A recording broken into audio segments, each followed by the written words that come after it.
morning everyone. Ito, still nasa Hong Kong pa rin ako. So ito, malapit lang ako sa pier, yung hotel na nirentahan namin. So ang ganda dito sa alam nyo, first time akong nasa abroad, sa other country. So, alam nyo naman, may kamahalan yung mga gastos, pero yung benefit napakaganda. Kasi pag nag-travel ka, makikita mo talaga yung differences ng mga bansa. Kamukha nito, sa daan pa lang, disiplinado na. Tapos ni balat ng candy. Wala napakalinis Napakalinis lahat. Walang basura. Tapos yung plastic dito, bawal.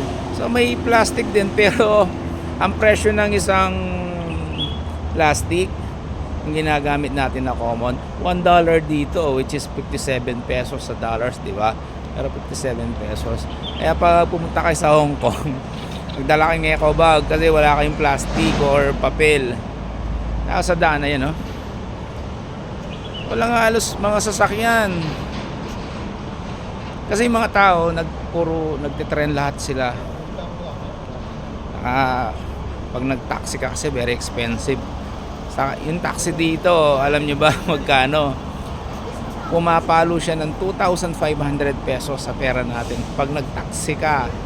So sa train is 688 KD lang. So time is 60 pesos yung train dito. So in case na pupunta kayo sa Hong Kong, mag-train na lang kayo at saka mag-bus. Kasi very cheap yun. Ito, pupunta ako sa 7-Eleven.